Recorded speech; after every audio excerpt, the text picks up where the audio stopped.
Hi, friends. Hello, the world. Welcome to this episode of Tools for Transitioning Humanitarians. I'm your host, Estela Modova. And today I want to talk about one of the reflections that I have been making about my non-systemic or non-system centered life. And the reason why I wanted to do that is because I have talked more about my contractless life recently, and a lot of people could resonate with it and they really wanted it. And I really have been evolving that conversation of it even further and thinking about how and where this fear such an existential fear comes up about having a contract, about having a job, about having stability, having things laid out for us. Where does this come from? And then I was really looking at my life and looking at how I have challenged a lot of the systems that I have been part of. And now I feel like I have come to a point where I am living my life in a non-system centered way. And and I will give you examples, lots of examples of how that can look like. And so that we can start exploring where all of our or many of our problems we believe we have come from, and then how we actually even didn't have a chance in so many ways not to have those problems. And plus, I would like us to explore how life can be that is not centered around a particular system and whether it's possible. And I would like to showcase with my life of how that is possible. And of course, I'm still in the learning. I'm still learning how that actually is when you're not part of a system. And I'm like having a lot of great insights into observing my life and like creating my way of doing things. And what I call this life is a free life, essentially. Like some people say, getting out of the matrix in some way, right? But I really want us to like explore how much our lives have been system centered or system centric, whichever the way that resonates, and how we can choose not to be living our lives that way if we choose to. And here are the reasons why I believe that we may need to question this, question the life that we've been having so far that is very system driven, system centered. Here are the reasons why. And I have noted down in my notebook. So that's why we'll be really looking at some of the notes because I don't want to miss out on anything so that we can start gaining awareness as to how much everything that we have been doing were so system heavy, right? So let me first maybe define for you what a system that I mean. And whenever I talk about system, probably many humanitarians, rightly so, talk about the humanitarian system, talk about the UN system, talk about USAID system, talk about European aid system, whichever it is, right? So you may think of those systems, and absolutely those are like very gigantic systems. But I would love to also talk about systems that are oppressive systems. So patriarchy is one of them, colonized systems or some version of occupying powers, right? Those are also very heavy systems that are imposing things, their way of doing things. And I would even argue that your traditional families are also part of that system.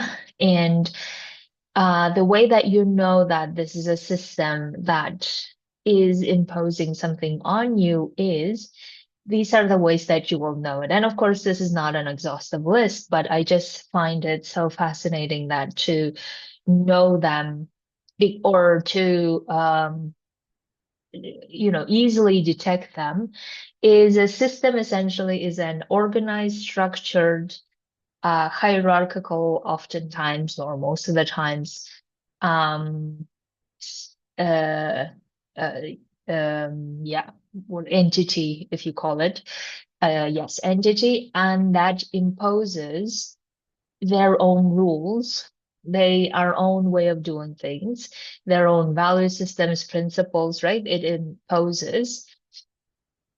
And it is also, I would say, a more sophisticated way of doing things than the one that we used to have as communities or as groups back in the day when we are evolving. And then we have evolved those way of doing things as a community. We have evolved it and turned it into systems.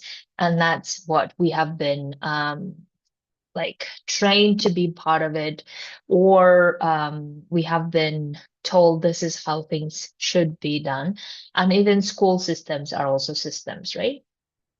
So the way that you know that you have been part of the system, like, I mean, religious systems might be another one. And I would say that a lot of people who try to get out of the religious systems, they have these as well. The way that you know that you have been part of the system and you have been living life system-centered way is when you feel like you need to be adjusting, adapting, fitting in, and belonging the whole time. And if you don't, you are the problem. Not the system is the problem, you are the problem, right? So that's one of the main ways that I think many of my humanitarians tell me is that they just feel like they don't belong. They feel like they're not really supposed to be doing things that the organization is doing. So therefore, this is one of the biggest ways that you will immediately know you've been part of the system where you are forced or you are made to believe that you need to be part of it.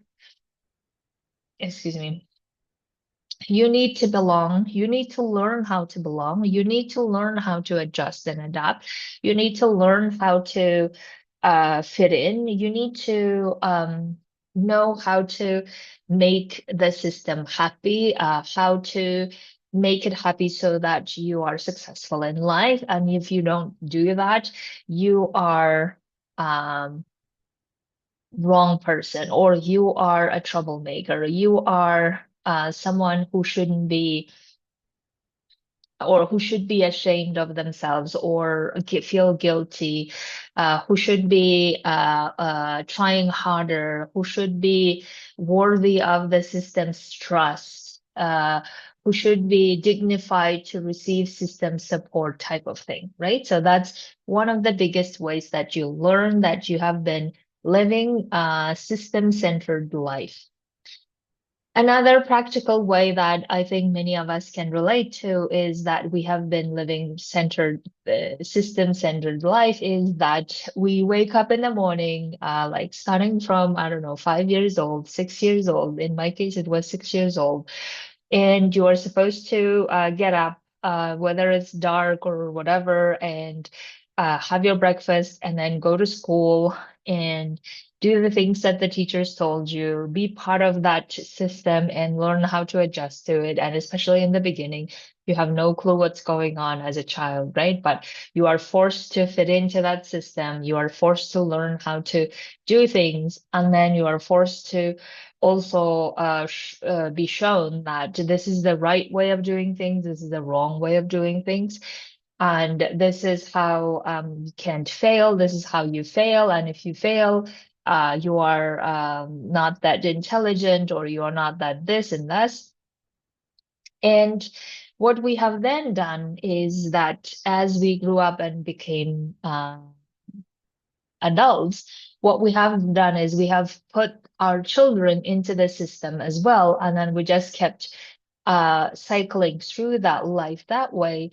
And we have also, as humanitarians, then felt justified. It was like somehow okay that we would do things that system told us to do for the sake of having a stability. So system would tell us that you do these things in these ways, then you get stability, privileges, perks, everything.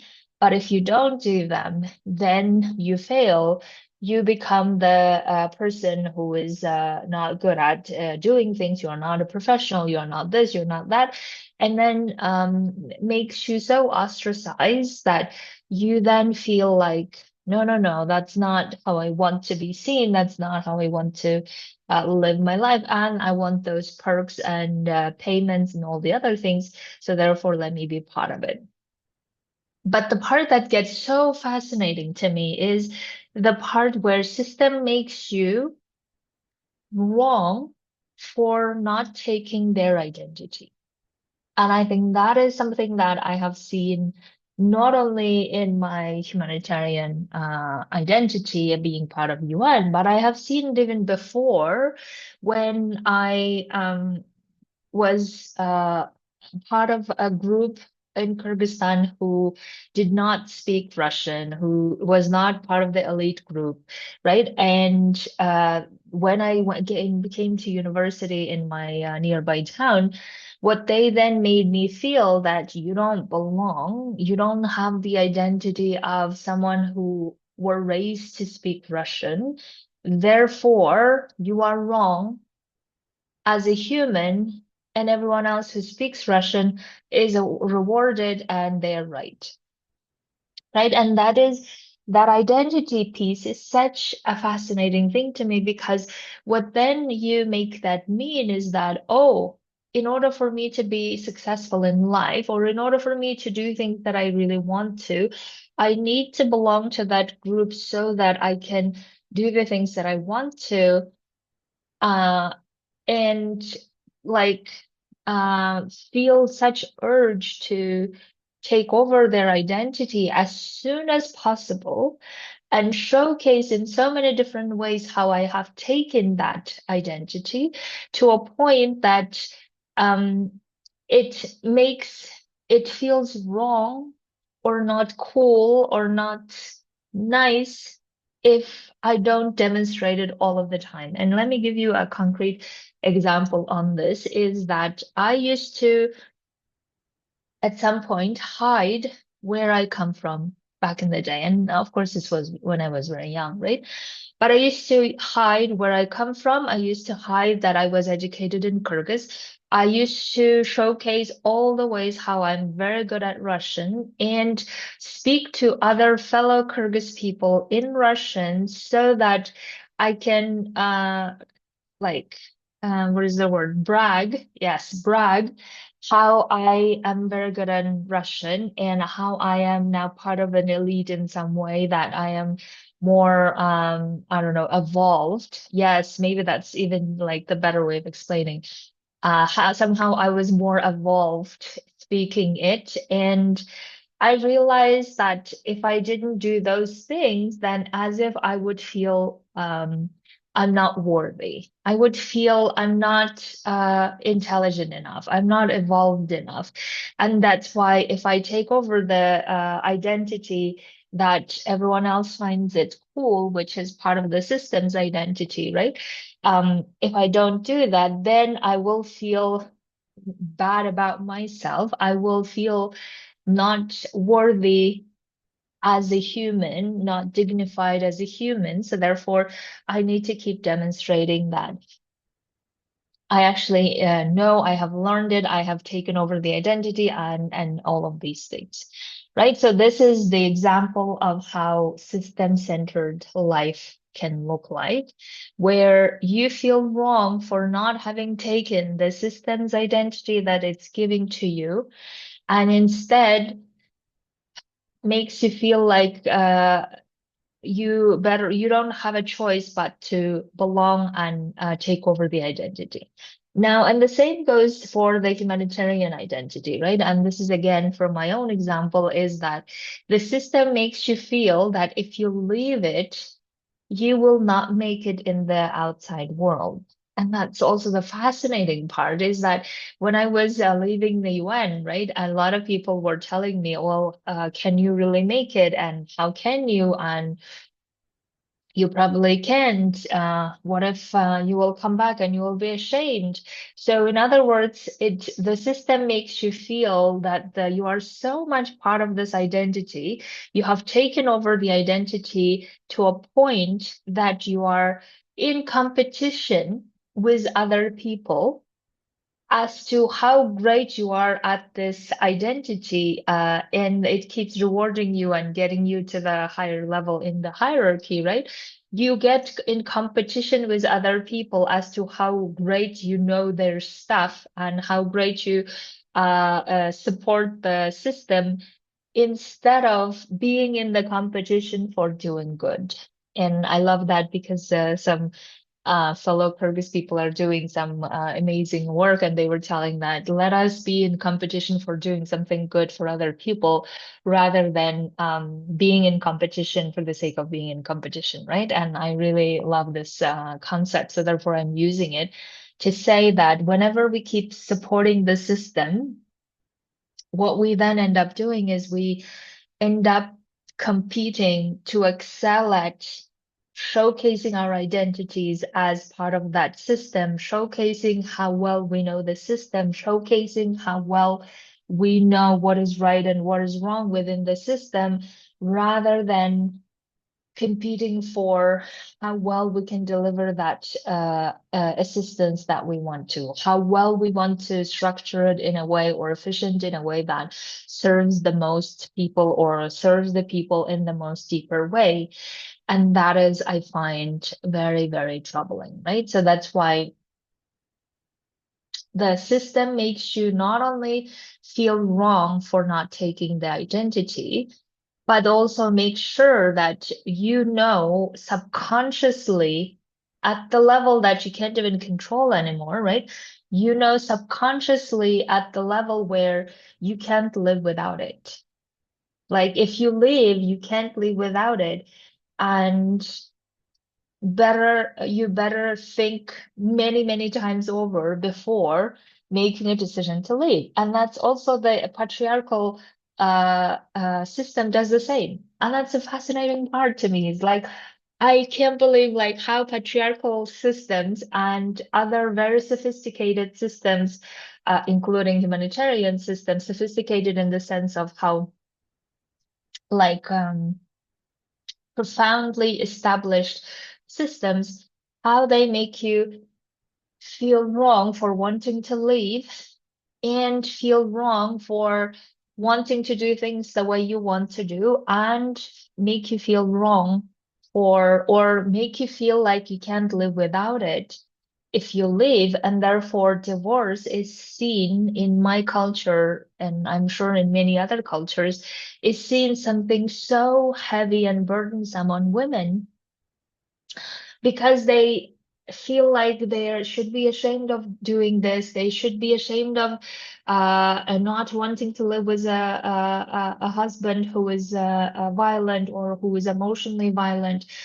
They feel so ashamed of not being able to make the marriage work, and they feel ashamed of whether they can actually leave or not. And most importantly, they even question whether they can make it outside in the world or not. And that's why it takes a lot of people, a lot of women so long before they actually dare to divorce, right? And that is what system does. System makes you not only adjust, adapt, and belong and do what it says and make all the sacrifices that it asks you to do, but also it wants you to take the identity that it's giving to you. And it tells you if you don't have this identity, then you cannot make it in the other world. So you better be part of it and take over this identity and make it your own in a way that you are going to like defend it until their retirement age, and then we don't care, right? It wants you to uh, make it your problem if you were not able to manage stresses and pressures that it offers. And if you are burnt out or depressed, then it says, well, this is actually your fault because you weren't able to handle it. right? So you can see how this, sorry that I'm taking a lot of time on, excuse me, on really showcasing how system-centered life looks like is where this system, whatever this system is, whether it's a humanitarian system, whether it's another oppressive system, or whether it is a patriarchal system, religious system, whatever other systems there might be. And I'm sorry that I'm putting them in the same category, but I'm just wanting to showcase how system-centered life is making us do all the things possible to continue being in it, continue defending it, continue making it powerful, continue letting it dominate our lives, continue being the center of our lives. And then everything else that we do, we tend to then do on the side when everything else is taken care of, right? And I have challenged this system in so many different ways. And I'm sure you have, if you've been following me, you have heard about this for like in so many ways. And the recent post, I think yesterday that I did was about one of the ways that I have challenged it is when my parents told me that I should marry this guy, right? Whatever the guy that they always chose me, I should marry this guy. I should be doing this. And that's also part of my parents' system that they wanted to impose on me. And the systems that they knew how was as long as you have a husband, as long as you have children, as long as that person does not beat you, as long as you have a job, as long as you have a house, then everything is fine. This is how system-centered life that they wanted to impose on me. And I have challenged and resisted and not gave in to that pressure all of my life. And then I decided to build the relationship with someone who I really love. And I find that we tend to be good at it when it comes to choosing partners, or many of us are good at it when it comes to choosing partners, where we know that we want to really go for the person that we are choosing instead of allowing whatever other traditional systems impose on us, right? But I find that many of us may not be good at it when it comes to uh, not letting system like humanitarian system or maybe religious system or oppressive other systems make us do things that make us do things in their ways, and how we resist that. I find we haven't really learned how to do that, and therefore I would like to showcase my way of doing it. And of course, it may not fit your way of doing it, but I just want to showcase how it is possible in general, so that you know that you can also think about creating your way of doing it, and then start slowly getting out of that system-centered way of living life. So the way that I have been living my life is I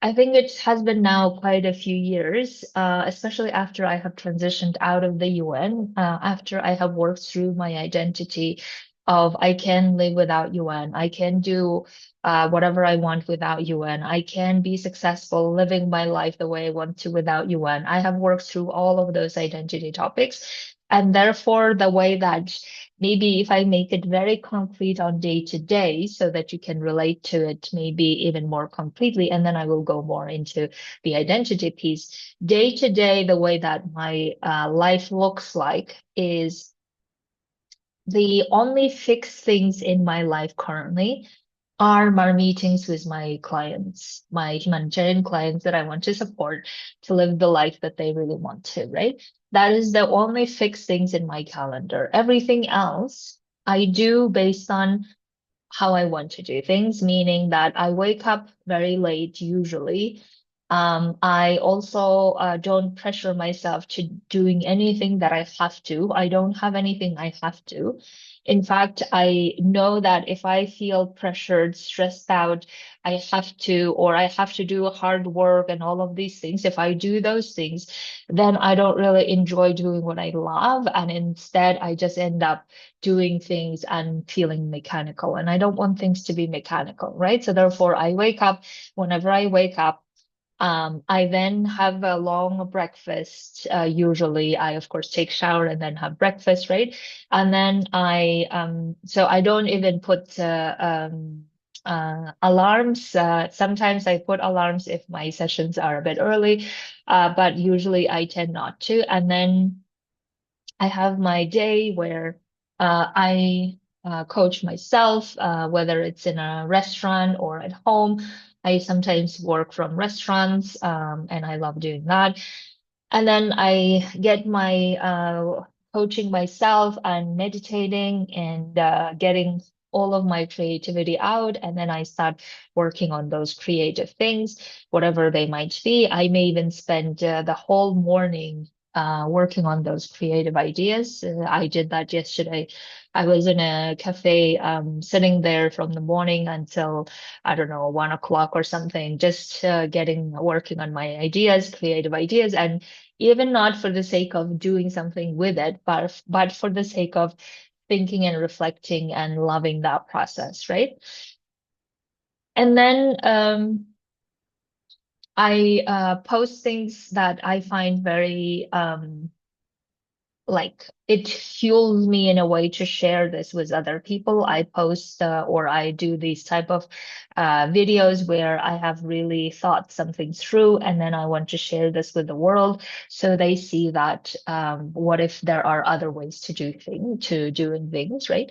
And therefore I do these things, and then the other activity that I have is I have sessions with my clients, and yesterday, for instance, I had amazing client sessions with my clients, and in those sessions, I also work towards accomplishing their dreams with them.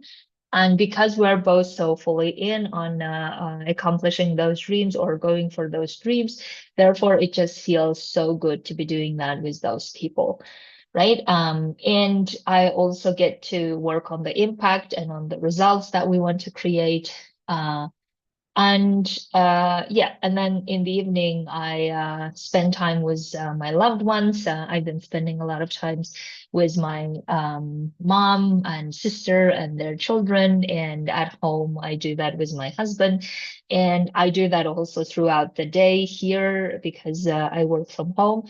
But and back home, my husband works from the office, so that's why I do that when he gets home. So that is how my life looks like on the day-to-day basis, where it doesn't involve anything that I don't want to do. It doesn't involve anything reporting or pressured way of doing things according to whatever rules. It doesn't have any of those things. It also doesn't have any of the structure of you have to do one thing and then the next thing and the third thing and the fourth thing. And then I don't do any of those things. I also don't like travel and go to things that I should be, or I don't show up as an expert in something if I haven't done it myself, right? I always give examples to people from my own experience of how I have done it, how I have helped others, to see if that is relevant to them. So that is on the like more practical ways of how my life is without system in place, where there is no system that is defining when I can go on vacation or not, when I can do the job or not, when I can go to the office 9 to 6, 9 to 5 or not. There is no system that does that. I define, and my definition is I'm going to divide my day-to-day life into the meeting with my amazing clients and then creativity as the next one, right? Now, that is when it comes to day to day. Now, in terms of the identity piece, and I think this is where it gets more interesting, is that I no longer have any worthiness issues. I no longer have any belonging issues. I no longer have any fitting in or adjusting, adapting issues. I no longer have any guilt-driven issues. And this is something that, think about it, how it would have been before, where not only I was doubting whether I can make it outside in the world without the UN, but I would also feel guilty for having even tried or wanting to, and also having or feeling guilty for questioning all of the things of my identity that I knew back in the day. And of course, it had a lot of good elements that made me grow, and that's for sure. But also, when the more I started looking at like what are the topics that I no longer struggle with, that I see many of my humanitarian clients struggle with because they are still part of that system-centered life. That I don't struggle with is, for instance, that I don't struggle with money in the sense of, oh, I can't make money if I don't belong to this system. I don't have that fear anymore. I believe that we are human beings capable of making whatever the money we want to. I also don't struggle with, oh, I'm not worthy or I'm not dignified if I'm not part of the system or if I'm let go or all of those things, because I believe that my identity is not tied to any systems, and I don't want it to be tied to any systems either. So therefore, I'm fine with that. I also feel very confident in myself and trusting in myself and who I am, irrespective of whether I'm part of a system or not part of a system. I also believe that I'm capable of creating whatever life I want to, working on whatever cause I want to, making whatever the money and living whatever I want to. And no system can stop me or allow me or define whether and how I can do it, right? And if you think about it, if we become aware of how we are able or capable of living life without whatever the system that we have been part of, and we fear if we leave, we're going to not survive. If we know that leaving that system, or know that without that system-centered life, our lives can be very relaxed, very peaceful, very worthy, very confident, very um, I can do whatever I want, freedom. That does not involve a lot of fitting in and adapting, adjusting, and belonging and feeling guilty, all of those sacrifices, whatever it is. If it doesn't involve those things, then why not do that, right? Why not go for that life? And I believe that we would all have been doing that if it hadn't been for the system's uh, fears or systems imposition on how we can't do this on our own. If it hadn't been for those things, if it hadn't been for how our fears are so strong, if we think of something alternative, and therefore we don't actually get to do that. And that's why I really want us to work together on this, because coaching has been helping me in removing that system-centered life from my DNA little by little. And I have been able to feel free for the last, I don't know, 5 years or so, in the way that I can't even imagine, wow, how different it is, how different it can feel. And I would like us to work on this.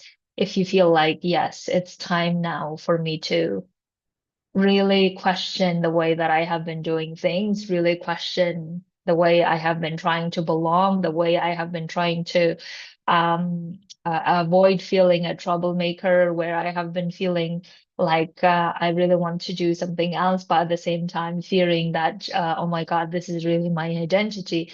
If you are in that place, then we should really work on this. So that's why I would love to invite you to work on removing the system centered life or parts of it that you don't want to, and create your unique life centered way of living.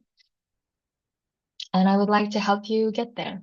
So if you feel like that's something that you really want to, then come to my group coaching where I can support you a lifetime of support where we get to do this for as long as you would want to, and live it in practical terms so that you start understanding how life can be without that system dominating everything in your life.